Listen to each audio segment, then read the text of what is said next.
1 Samuel chapter 25 tells an interesting story involving David, Nabal, and Abigail. Did you know that Abigail's speech in verses 24 through 31 is the longest speech delivered by any woman in the Old Testament?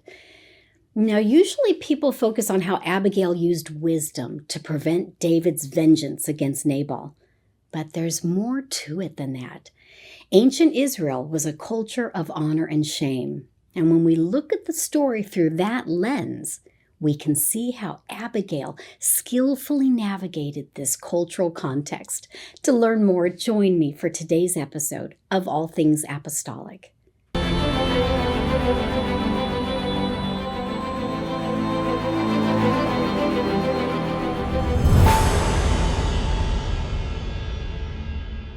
The information for this episode comes from research by Dr. Joshua Berman, a professor at Bar-Ilan University in Israel.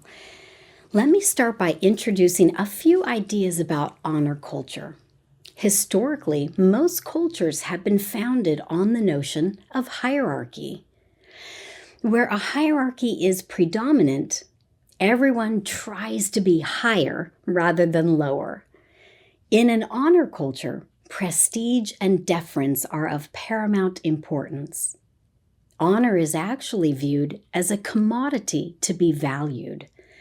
People who have honor protect it, and if they lose it, they fight to get it back. Honor connects to a person's sense of self-worth, but also the worth that the community gives to the person. In other words, if a person claims honor, but no one pays them honor, then they don't really have it. So public perception of honor is vital.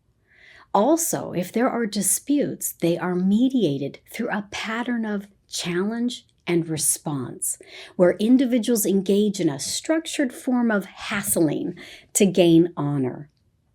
Another key point is that only social equals can engage in such exchanges. A challenge is legitimate only when it's issued by someone of equal standing.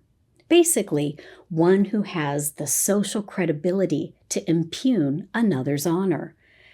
If a person is of a lower status, then they don't have enough honor to take offense at an insult from someone with more honor. Likewise, a person with more honor is really not threatened by a challenge from someone with less honor, although the person with more honor may choose to punish the person because of their audacity. And honor is viewed as a zero-sum game. There is considered only a fixed amount of honor, so when someone's honor increases, it comes at someone else's expense. One other point about honor is that female sexuality is one of the factors of masculine reputation. A man's reputation and honor are dependent on female conduct. When women are not chaste or are violated, the man is shamed and diminished in relation to other men. For women, having honor means maintaining a reputation for sexual purity, chastity, and loyalty to men and family.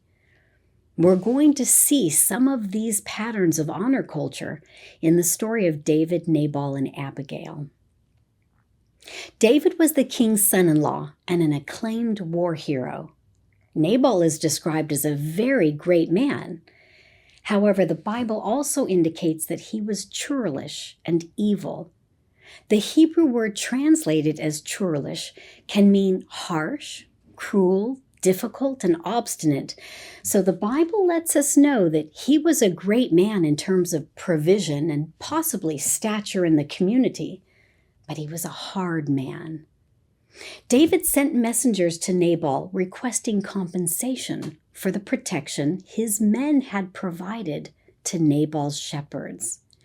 Now, there is some scholarly debate about the legitimacy of David's demand. Some scholars argue that it's kind of like the mob demanding protection money, because Nabal obviously didn't ask for it. Whereas other scholars argue that David's request was in line with local custom. But regardless of whether it was a legitimate claim or not, this became an issue of honor that falls in the category of challenge and response. David challenged Nabal with a request for payment, and Nabal responded with outright rejection.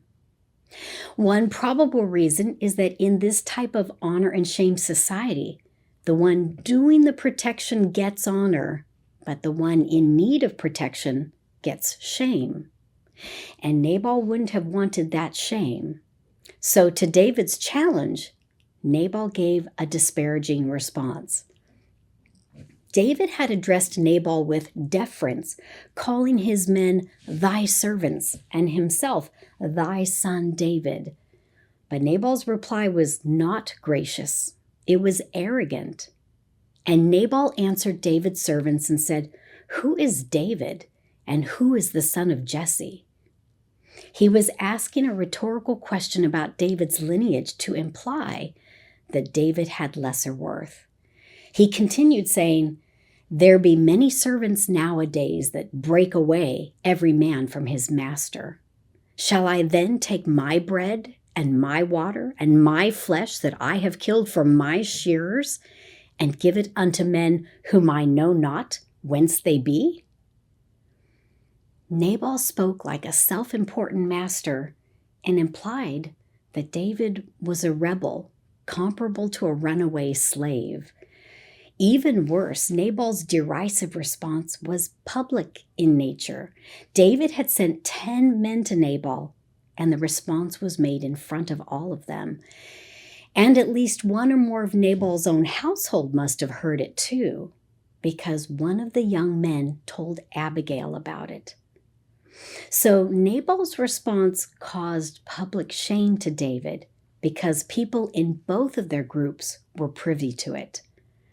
And David's 10 men probably shared it among the others of their group, so David's honor was discredited in the eyes of his own men.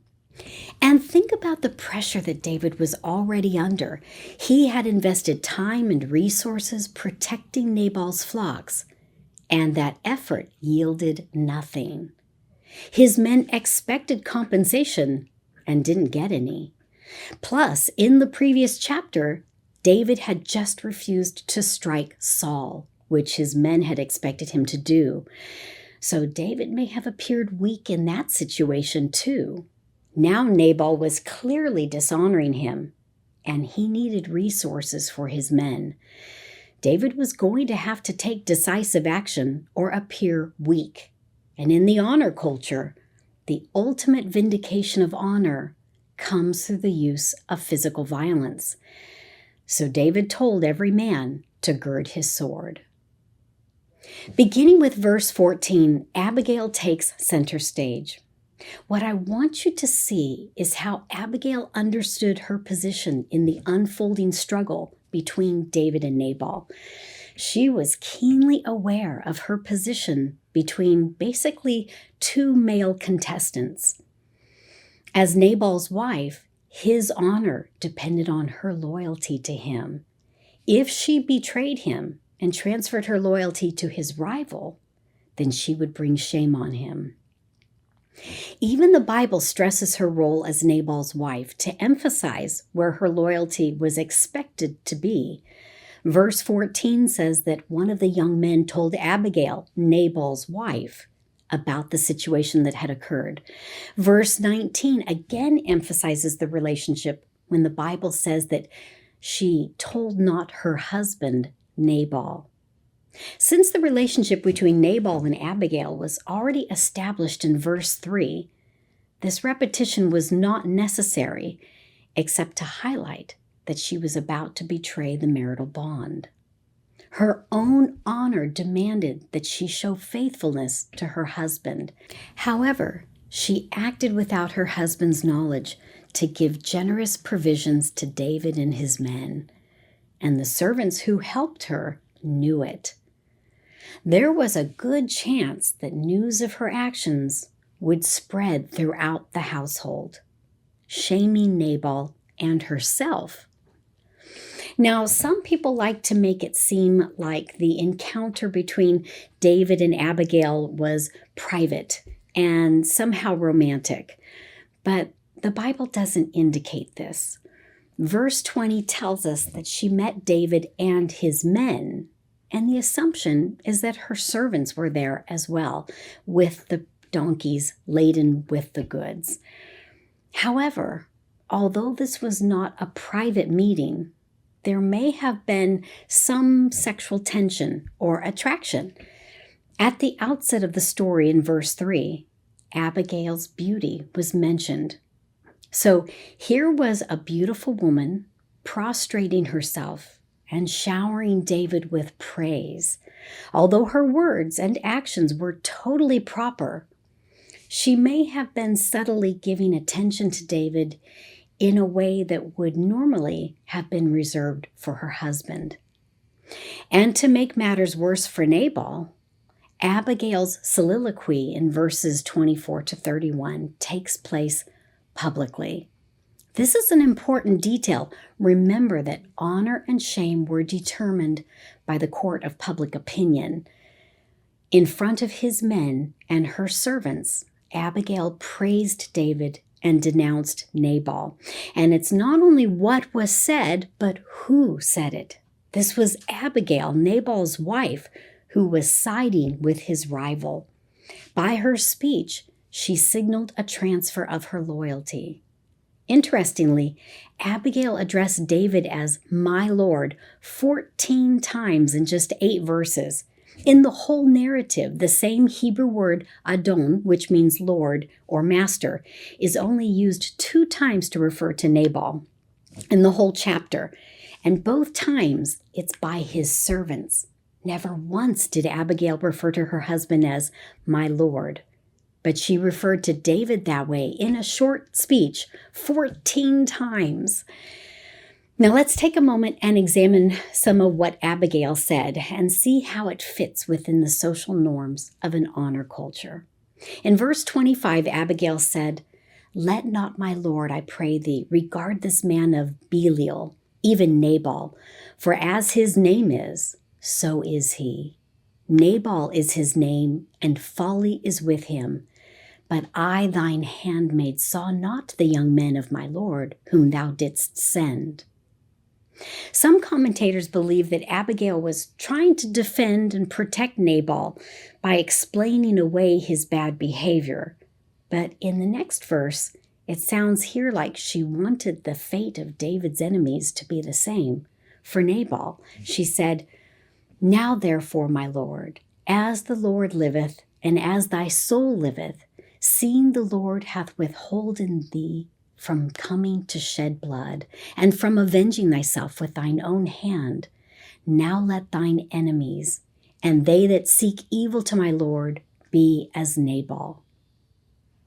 So Abigail was basically saying that Nabal was worthy of a death sentence.